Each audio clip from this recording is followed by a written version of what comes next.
नमस्कार मित्रों। राहु और केतु का एक गोचर हुआ है, वो 12 अप्रैल को अपनी राशि जो वर्तमान में थे वृष राशि और वृश्चिक राशि उसको बदल कर अब वो चले गए हैं मेष राशि में। राहु चला गया है और तुला राशि में केतु चला गया है। कारण ये है क्योंकि ये उल्टा घूमते हैं, इसीलिए इन्होंने 2 से 1 की ओर गए। तो यहाँ पर वक्री चलते हैं। बाकी सारे ग्रह जो है सूर्य और चंद्रमा वो सीधा सीधा चलते हैं, कभी वक्री नहीं होते। बाकी सारे ग्रह वक्री और सीधा दोनों चलते हैं, लेकिन राहु केतु जो होते हैं वो सिर्फ और सिर्फ वक्री चलते हैं। तो इनका एक महापरिवर्तन हुआ है। जैसा कि आपको फोटो में साफ साफ दिखाई दे रहा है कि जो राहु है वो सिर्फ सिर है, मतलब दिमाग है, माया रचता है, वो कुछ कर नहीं सकता, सिर्फ माया रचता है। इसीलिए राहु को इमेजिनेशन का भी ग्रह माना जाता है। और जो केतु है वो धड़ है, वो सोच नहीं सकता, वो जिस ग्रह के साथ बैठेगा वैसा फल देगा और उसके फलों में 5 गुना वृद्धि कर देगा। क्योंकि अगर आप देखेंगे आंख बंद करके आप बिना दिमाग लगाए अगर आपका कोई काम करते हैं, आप सोचेंगे कोई चीज़ तब आप कर नहीं पाएंगे, डर जाएंगे, और बिना सोचे आप करेंगे तब आप अत्यधिक बल और क्षमता के साथ करेंगे। तो राहु केतु का गोचर आपके लिए कैसा रहेगा, यही लेकर हम आपके सामने उपस्थित हैं। सबसे पहले जानिए कि राहु जो होता है आपका जन्म राशि मतलब आपकी जन्म कुंडली में चंद्रमा जहाँ भी बैठा है वहाँ से आपको देखना है ये ग्रह। राहु जो होता है अपनी आपकी जन्म राशि से तीसरे, छठे, 10वें और 11वें भाव में जब गोचर करे तो अच्छा परिणाम देता है, शुभ परिणाम देता है। तीसरा भाव मतलब जो उपचय भाव है आपको 3, 6, 10, 11 वृद्धि के भाव है, संघर्ष के भाव है, आगे बढ़ोतरी के भाव हैं, वहाँ पर राहु जो है आपको संघर्ष कराएगा और आपको उन्नति का मार्ग खोलता है। और केतु जो है वो आपके जन्म राशि से मतलब चंद्रमा जहाँ बैठा है वहाँ से तीसरे, 10वें और 11वें भाव में हो तो शुभ परिणाम प्रायः देता है। अब आइए हम चर्चा करते हैं कि सभी लग्नों के लिए या फिर मतलब जो सभी राशियां हैं उनके लिए कि राहु केतु का ये गोचर लगभग कैसा फल देगा। सबसे पहले मेष राशि के लिए, तो मेष राशि के लिए देखेंगे तो वहीं पर जाकर बैठ गया है राहु और उसे सप्तम में बैठा है केतु, तो आपके पहले स्थान में बैठा है। तो यहाँ पर बहुत अच्छा तो नहीं कहा जा सकता है, क्योंकि शास्त्रों में बताया गया है कि इनका तीसरे, छठे, 10वें, 11वें में अच्छा प्रभाव होता है। बाकी घरों में थोड़ी परेशानी कारक होता है। जैसे कि पहले घर में है तो बीमारी से ग्रसित कर देगा, या फिर आप किसी भ्रम की स्थिति में जाकर गलत निर्णय ले लेंगे। तो कोई भी बड़ा निर्णय लेने से पहले सोचे विचारे ज़रूर। और केतु आपके सप्तम में है तो वहाँ भी अच्छी स्थिति नहीं है। धन संपत्ति की हानि या फिर आपकी पत्नी का जो स्वभाव है वो बदल सकता है या फिर उनका स्वास्थ्य खराब हो सकता है। तो अपने पार्टनर का स्वास्थ्य का ध्यान जरूर रखें। अपने जो बिजनेस कर रहे हैं वहाँ पर ख्यालात जरूर अच्छे से बनाए रखें। आपको अपने कार्य की पूर्णता के लिए थोड़ी ज़्यादा मेहनत करनी पड़ेगी, लगन की ज़्यादा ज़रूरत पड़ेगी। इस दौरान आपको अपने कार्य ईमानदारी के साथ पूरे करने चाहिए। समाज में सबके साथ अच्छा व्यवहार रखने से आपका कार्य सफल होगा। इसके अलावा आपको अपनी सेहत का थोड़ा ध्यान रखना चाहिए, क्योंकि केतु सप्तम में है और आपकी पत्नी का भी स्वास्थ्य देखना चाहिए, मतलब पार्टनर। यहाँ पर केसर का तिलक ज़रूर लगाएं, उसका कुछ अच्छा प्रभाव मिलता है। अगर राहु केतु का ज़्यादा यहाँ पर आपके खराब प्रभाव मिलने लगा है तो नारियल अपने ऊपर से घुमाकर बहती नदी में, ये बहता जो पानी होता है वहाँ पर आप बहा सकते हैं। चूँकि केतु आपके सप्तम भाव में जा रहा है तो वो बहुत शुभ प्रभाव नहीं है। आपको अपने चरित्र का ध्यान रखना चाहिए, अधिक सोने से बचना चाहिए। यहाँ पर आपको घूमने फिरने का अवसर मिल सकते हैं, विदेश जाने का अवसर मिल सकते हैं। अपनी बुद्धि का समुचित प्रयोग करने का कोशिश यहाँ पर करें। अब वृष राशि के लिए चर्चा करेंगे तो यहाँ पर आप देखेंगे कि जो राहु है वो आपके 12वें भाव में चला गया है और केतु आपके 6ठे भाव में चला गया है। तो जैसे मैंने बताया था यहाँ भी शुभ स्थिति नहीं है। आपका खर्च का बहुत ज़्यादा योग बन जाएगा, स्वास्थ्य पर खर्च होगा, इधर उधर पे उड़ जाएगा, ज़्यादा आपके व्यसन पर खर्च हो जाएगा। तो अपने व्यसन पर कंट्रोल रखिए, अपने स्वास्थ्य को अच्छे से रखिए, क्योंकि 12वें में बैठा केतु माफ कीजिए राहु जितना धन आपके लिए लाएगा उससे ज़्यादा आपका खर्च करा देगा। राहु केतु का गोचर कभी कभी आपके लिए धन लाभ भी बीच बीच में कराता रहेगा, क्योंकि केतु 6ठे में बैठा है। तो कभी कभी अचानक से आपके खर्चे ही पड़ जाएंगे। सेहत के मामले में इस दौरान आपको अपनी आँखों और गले का खास ध्यान रखना है, क्योंकि जो 12वां भाव होता है आपका आँखों का भाव होता है, खासकर महिलाओं के लिए दाहिने और पुरुषों के लिए बाएँ। यहाँ पर राहु आपके लिए खर्च तो कराएगा, लेकिन केतु का यहाँ पर थोड़ा प्रभाव अच्छा मिलेगा। आप बंधुओं में प्रिय होंगे, गुणी होंगे, उदार होंगे, प्रसिद्ध। यहाँ पर विद्या प्राप्ति का भी अच्छा योग है। कोई कंपटीशन वगैरह में है तो वहाँ भी अच्छा प्राप्ति का योग है यहाँ पर। कोई भी महत्वपूर्ण काम करने जाएँ तो वहाँ पर सावधानी बरतने की आवश्यकता है। कोई विरोधी आपके काम में रुकावट डाल सकते हैं। हालाँकि आप सावधान रहेंगे तो आपका कोई विरोधी उखाड़ कुछ नहीं पाएगा, क्योंकि केतु यहाँ पर छठे में है। राहु केतु का शुभ फल पाने के लिए आपके घर में जहाँ भोजन बनता है वहीं पर भोजन ज़मीन पर बैठकर खाएँ। मिथुन राशि के लिए बात कर लेते हैं, तो यहाँ पर जो राहु हैं वो आपके 11वें स्थान पर गए हैं और जो केतु हैं वो आपके 5वें स्थान पर गए हैं। तो यहाँ राहु आपके लिए लाभ की स्थिति बनाएंगे और केतु आपके लिए थोड़ी रोग की परिस्थिति बनाएंगे। खासकर केतु जब पंचम में जाते हैं तो पेट का रोग थोड़ा परेशान कर सकता है। तो लेकिन राहु चूँकि यहाँ पर 11वें में गए हैं तो यहाँ आपके लिए लाभ की स्थिति बनाएंगे और आप देखेंगे तो पाएंगे कि 11वें में खुशियाँ प्राप्त होती हैं। यहाँ पर एक वर्ड में बताएं तो खुशियाँ प्राप्त होती हैं।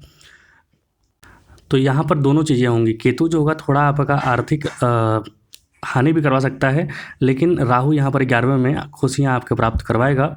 धन लाभ के अवसर सामने आ सकते हैं। किसी भी कार्य में सफलता के लिए आपको अपना रहन सहन और व्यवहार अच्छा बनाए रखना चाहिए। इससे आपको वाहन, जीवन साथी और संतान से संबंधित हर प्रकार का सुख यहाँ पर मिलेगा। सामाजिक कार्यों में लगे रहने से आपका मान सम्मान और प्रतिष्ठा भी बना रहेगा। राहु केतु के शुभ फल को सुनिश्चित करने के लिए अपने नीचे काम करने वाले या फिर सफाई कर्मियों वगैरह को कुछ न कुछ दान ज़रूर दें। अब यदि चर्चा करते हैं हम कर्क राशि की, तो यहाँ पर आपके लिए जो राहु है वो 10वें स्थान पर चला गया है और केतु जो है 4थे स्थान पर चला गया है। तो राहु केतु का यह गोचर आपके लिए हर तरह से लाभकारी और सफलता दिलाने वाला रहेगा। सरकारी क्षेत्र में काम कर रहे हैं तो बड़े अधिकारियों के साथ संबंध बनेंगे, या फिर कहीं भी काम कर रहे हैं आप। लेकिन एक चीज़ है, खराब राजनीति से बचें आप। कहीं भी चुगली करने से, कुछ भी बोलने से बचें, खराब राजनीति से बचने की आवश्यकता है। बाकी यहाँ पर आपके यश और सम्मान में वृद्धि होगी। साथ ही साथ आपका पारिवारिक सुख भी बना रहेगा। जीवन साथी और दोस्तों से आपको विशेष सहयोग मिलेगा। हालांकि बड़े बेटे से मतलब संतान से थोड़ी परेशानी हो सकती है, कहीं पर आपको थोड़ी कोशिश करनी पड़ेगी वहाँ पर सब कुछ अच्छा करने की। यहाँ पर अगर आप चांदी धारण किए हुए तो बहुत अच्छा है, नहीं तो चांदी धारण करने का दिया जाता है। और केतु यहाँ पर चतुर्थ भाव में बैठा है तो अपनी माता का स्वास्थ्य का ध्यान जरूर रखिए। अपने परिवार में शांति बनाए रखने का प्रयास जरूर करें। चूँकि केतु चतुर्थ में बैठा है तो दूसरों की निंदा करना, दूसरों की चुगली करने से यहाँ पर आपको बहुत ज़्यादा बचने की आवश्यकता है। बाकी यहाँ पर फल आपको अच्छे देखने को मिलेंगे। केतु का अगर कहीं से दशा से भी अच्छा संबंध बन गया तो आपको कुछ घर वगैरह, अचानक संपत्ति वगैरह प्राप्त होने का भी योग बनेगा। राहु का गोचर दशम में धन प्राप्ति करवाता है। अब यदि हम चर्चा करें आपके सिंह राशि की, तो यहाँ पर राहु आपके 9वें स्थान पर जाएंगे और केतु आपके 3रे स्थान पर जाएंगे। तो जैसे मैंने प्रारंभ में ही बताया था कि केतु का जो 3रे स्थान पे गोचर है बहुत मतलब अच्छा माना जाता है। वहाँ पर धनी और गुणवान आपके शौर्य साहस में वृद्धि करवाता है। लेकिन जो राहु का 9वें में गोचर है वहाँ पर अच्छी स्थिति नहीं है। धर्म में आडंबर वगैरह बढ़ जाता है। माफ़ कीजिए, राहु की वजह से कुछ धन में कमी होने के भी आसार बनते हैं। हालांकि राहु केतु के इस गोचर से धार्मिक कार्यों के प्रति आपकी रुचि कम होगी। आपको जीवन साथी और संतान का लाभ मिलेगा। छात्रों को प्रतियोगी परीक्षाओं में सफलता मिलने के पूरे चांस नज़र आ रहे हैं, क्योंकि केतु यहाँ पर 3रे में बैठा हुआ है, कंपटीशन वगैरह के भाव में बैठा है। लिहाजा राहु केतु के शुभ फल के लिए केसर का तिलक लगाएं या फिर पीला टीका, मतलब जो चंदन वगैरह जो होता है पीला टीका, वो ज़रूर लगाएं। यहाँ पर आपको अच्छा लाभ मिलेगा। राहु यहाँ पर 9वें में बैठा है तो किसी भी चीज़ के धर्म के आडंबर में ज़्यादा ना फंसें। उसको एज सिंपल एज दैट रखने की कोशिश करें। अपने पूर्वज जिसे कहते हैं पिता, दादाजी वगैरह का सम्मान करने का प्रयास करें यहाँ पर। अब यदि चर्चा करें हम कन्या राशि के लिए, तो यहाँ पर राहु आपके 8वें स्थान पर जाएंगे और केतु आपके 2रे स्थान पर जाएंगे। राहु का 8वें में गोचर बहुत अच्छा नहीं माना जाता है। स्वास्थ्य संबंधी परेशानी क्रिएट कर देगा, कुछ लंबी बीमारी वगैरह भी क्रिएट कर देगा। तो यहाँ पर बचने की आवश्यकता है, सावधानी की आवश्यता है, चोट चपेट से, दुर्घटना से बचने की आवश्यकता है। राहु का यहाँ पर उपाय ज़रूर करें आप। हालांकि राहु का यहाँ बैठना एक तरीके से देखा जाता है कि घर में किसी बुजुर्ग की मृत्यु हो सकती है, स्वास्थ्य खराब हो सकता है, ये भी होता है। और एक ये भी होता है कि आप कितना भी कोशिश करें, मतलब मन में आपके बहुत बुरे बुरे ख्यालात आएंगे, लेकिन कितना भी कोशिश करें आपकी मृत्यु नहीं होगी। यहाँ पर इसे फिनिक्स माना जाता है, मतलब कि राख में से भी उठ खड़ा होता है इंसान। तो यहाँ पर अपने जीवन को अच्छा बनाने का प्रयास करें, गलत निर्णय लेने से बचें। आपके अलावा इसके अलावा जो होता है व्यावसायिक दृष्टि से भी आपको थोड़ा संभल कर कार्य करना चाहिए और अपने आसपास के लोगों से प्रेम भाव बना कर रखें। आसपास के लोगों से आपको धोखा मिलने का या फिर कल चपट वगैरह का योग बन रहा है, लेकिन किसी प्रकार प्रयास करें कि मिला कर ही चलने का प्रयास करें। अष्टम में इन लोगों का गोचर जो होता है जीवन को लिए भय लेकर आता है, धन संपत्ति की भी थोड़ी हानि होती है, तो वो चीज़ें आपको यहाँ पर ध्यान देने की आवश्यकता है। केतु दूसरे भाव में बैठा है तो ध्यान रखिए कि किसी भी का भी हक मानने का या अन्याय करने का कोशिश ना करें। अब यदि बात करें हम तुला राशि की, तो यहाँ पर राहु आपके सप्तम में चला जाएगा और केतु आपके प्रथम में चला जाएगा। यदि आप अविवाहित हैं तो आपके विवाह के प्रस्ताव आ सकते हैं, विवाह होने का योग बन सकता है। अगर आप विवाहित हैं तो वहाँ पर थोड़ा बहुत खटपट परेशानी का योग यहाँ पर बनता हुआ दिखाई दे रहा है। तो ये दोनों चीज़ें आपको संभल कर, सतर्क रहकर, अच्छे से सोच विचार कर निर्णय लेने की आवश्यकता है। यहाँ पर ये भी देखा जा सकता है कि जीवन साथी के साथ आपके बनते रिश्ते भी बिगड़ सकते हैं और जो बिगड़ते रिश्ते हैं वो बन सकते हैं। मतलब राहु केतु का जो होता है ना, उल्टा थोड़ा प्रभाव होता है। तो यहाँ पर दोनों चीज़ों में आपको सतर्कता बरतने की आवश्यकता है, जल्दीबाजी ना करें। अगर अच्छा रिश्ता और बन रहा है तो उसे और अच्छा प्रगाढ़ता दें। आपको कारोबार में मुनाफा होगा, हालांकि शत्रु पक्ष के प्रति आपको थोड़ी सावधानी बरतने की आवश्यकता है। चांदी धारण अवश्य करें जिससे कि थोड़ा स्थिरता, थोड़ी शांति बनी रहे। धन संपत्ति को लेकर या फिर कुछ भी पार्टनरशिप में कार्य करने से पहले सोच विचार लें, तब जाकर कहीं पर साइन करें। पूरा पढ़ लें डॉक्यूमेंट्स को, तभी साइन करें। और साथ ही साथ अपने स्वास्थ्य का भी ध्यान ज़रूर रखें। जैसा कि मैंने बताया, अपने ऊपर से नारियल घुमाकर बहता जल में प्रवाहित करने से राहु केतु का उपाय होता है। तो वो अगर आप खराब फल मिल रहा है तो वो कोशिश आप कर सकते हैं। अब यदि बात करें हम वृश्चिक राशि की, तो यहाँ पर राहु आपके 6ठे स्थान पर जाएगा और केतु आपके 12वें स्थान पर जाएगा। तो यहाँ पर राहु आपके लिए बहुत अच्छी स्थिति बनाकर लेके आ रहा है, क्योंकि इसमें आपको बिजनेस में अचानक से लाभ और नौकरी में पदोन्नति के अवसर प्राप्त होंगे, या फिर कहीं नौकरी नहीं मिल रही तो कुछ नया नौकरी का मिलने का भी योग यहाँ पर बनेगा। साथ ही साथ व्यर्थ के खर्च पर भी नियंत्रण करने की ज़रूरत है। इस दौरान किसी भी काम को टालने से आपको बचना चाहिए। मतलब जो कार्य आप कर रहे हैं उसे निपटा लें, टालने की कोशिश ना करें, वरना वह कार्य अटक जाएगा। संतान पक्ष से आपको उम्मीद के अनुसार थोड़ी लाभ नहीं मिल पाएगी। इस दौरान राहु केतु का जो अगर लाभ प्राप्त करना है तो गणेश जी का करें, क्योंकि जो केतु है उसके इष्ट देवता गणेश जी माने जाते हैं। शास्त्र में लिखा है कि राहु जब भी 6ठे में जाता है तो खुशियाँ लेकर आता है, आपके ऊर्जा में बढ़ोतरी करता है। तो ये भी आप ज़रूर देखें। साथ ही साथ 12वें में केतु बैठा है तो अनर्गल व्यर्थ का खर्च करने से भी बचें यहाँ पर। और अपनी स्वभाव और वाणी दोनों में नम्रता लाने का प्रयास करें, विनम्र बने रहें। राहु यहाँ पर आपके लिए शूरवीरता में, आपकी साहस में, अदम्य में बढ़ोतरी करेगा, कंपटीशन वगैरह में आपको विजयी प्राप्त कराएगा। अब यदि बात कर ले हम धनु राशि की, तो यहाँ पर राहु आपके 5वें स्थान पर जाएंगे, जबकि केतु आपके 11वें स्थान पर जाएंगे। तो राहु केतु का जो ये गोचर है, इससे आपको संतान की तरफ से पूरा सहयोग मतलब मिलने में थोड़ी परेशानी होगी, क्योंकि राहु पंचम में जा रहे हैं। आपको पढ़ाई लिखाई मन नहीं लगेगा, आपके प्रेम संबंध में भी उतार चढ़ाव की स्थिति बनी रहेगी। आपको कारोबार में लाभ प्राप्त करने के लिए कठिन मेहनत करते रहना पड़ेगा। साथ ही साथ किसी भी तरीके के कंपटीशन में आपको मजबूती से अपना प्रदर्शन दिखाना चाहिए। यहाँ पर केतु गया है 11वें में, तो वो कुछ लाभ का योग बनाएगा, आपको अचानक से धन संपत्ति वगैरह के योग बनाएगा। केतु का 11वें में फल अच्छा ही बताया गया है शास्त्रों में, क्योंकि आप जो चंद्रमा राशि है, चंद्र राशि है, वहाँ से केतु का 11वें में गोचर अच्छा होता है। और जो राहु है पंचम में है, तो संतान संबंधित या फिर आपके ज्ञान संबंधित पढ़ रहे हैं तो वहाँ पढ़ाई में मन नहीं लगेगा, इधर उधर मन भटक सकता है। तो मन को एकाग्रचित शांत रखने के लिए चांदी का मतलब किसी भी फॉर्म में आप उसको धारण जरूर करें। अचानक से कहीं से धन लाभ के प्राप्ति के मार्ग खुल रहे हैं तो वो जरूर करें, लेकिन सोच समझ कर करें। शेयर बाजार वगैरह से बचकर सावधानी से ही निवेश करें। अब यदि हम मकर राशि की बात करें, तो मकर राशि में राहु आपके 4थे स्थान पर जा रहा है और केतु आपके 10वें स्थान पर जा रहा है। तो ये जो राहु चतुर्थ स्थान में जा रहा है, तो अपनी माता के स्वास्थ्य का ध्यान जरूर रखें। अपने घर का माहौल अच्छा रखें, वरना घर का माहौल थोड़ा खटपट हो सकता है।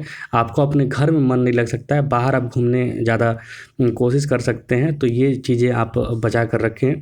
पारिवारिक सुख में थोड़ी कमी महसूस हो सकती है आपको। इस दौरान आपके विरोधी पक्ष से भी थोड़ा आपको सावधान रहने की आवश्यकता है। अपनी माता का स्वास्थ्य का ध्यान जरूर रखें। यहाँ पर चतुर्थ भाव में राहु का जाना बहुत अच्छा नहीं माना जाता है। कुछ ना कुछ थोड़ी परेशानियां क्रिएट करता है, घर में परेशानियां क्रिएट करता है, किसी का स्वास्थ्य खराब कर सकता है, आपका दाम्पत्य जीवन में थोड़ी बहुत खटपट ला सकता है। तो ये बचने की आवश्यकता है। शहद चांदी के एक बर्तन में या फिर कुछ टुकड़े में थोड़ा सा शहद भर कर रखें, ये आपके लिए उपाय अच्छा रहेगा। केतु का 10वें भाव में गोचर बहुत शुभ नहीं माना जाता है। अपने कार्य क्षेत्र पर आप सावधानी बरतें, वहाँ पर किसी से अनर्गल प्रलाप ना करें। आपकी जो कार्य क्षेत्र में जो स्थान परिवर्तन है वो बनने का योग बन रहा है। साथ ही साथ वहाँ थोड़ा बहुत मनमुटाव होने का भी योग बन रहा है, तो वहाँ पर सावधानी बरतें। अब यदि बात करें हम कुंभ राशि की, तो यहाँ पर राहु आपके तीसरे स्थान पर जा रहा है और केतु आपके 9वें स्थान पर जा रहा है। तो राहु केतु के इस गोचर से आपके प्रभाव में जीवन में लाभ और सफलता मिलेगी। परिवार के लोगों से, खास करके संतान से आपको सहयोग प्राप्त होगा। नौकरी के क्षेत्र में आपकी तरक्की होगी, आपके अधिकार क्षेत्र में वृद्धि होगी।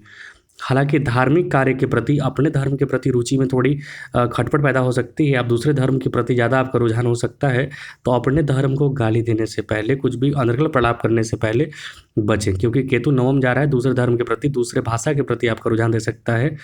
अगर आप अपने भाषा को छोड़कर दूसरे भाषा सीखना चाहते हैं तो ये उत्तम अवसर है।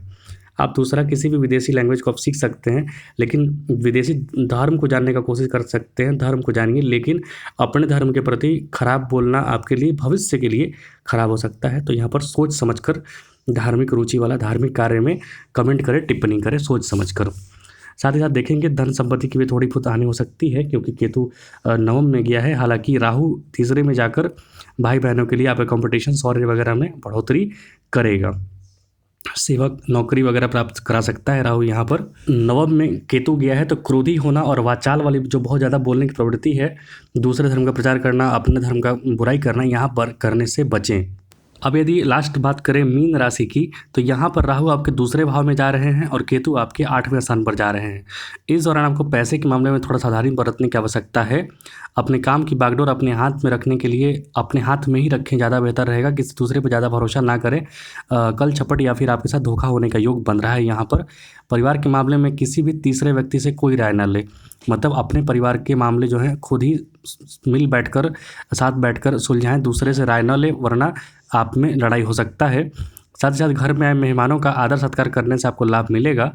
हमेशा ध्यान रखें कि ऐसा चीज़ करें जिससे आपके परिवार में और आप स्वयं प्रसन्न रहें।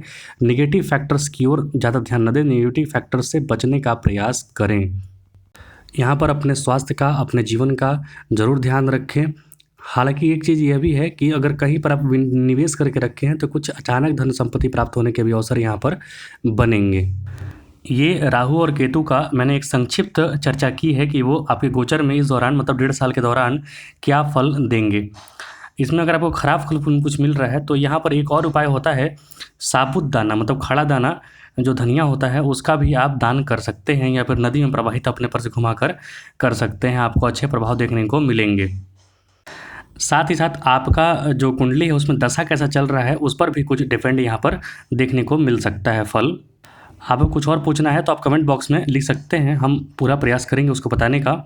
कृपया चैनल को लाइक, शेयर और सब्सक्राइब जरूर करें। देखने के लिए बहुत बहुत धन्यवाद। जय हिंद। आपका जीवन शुभ हो।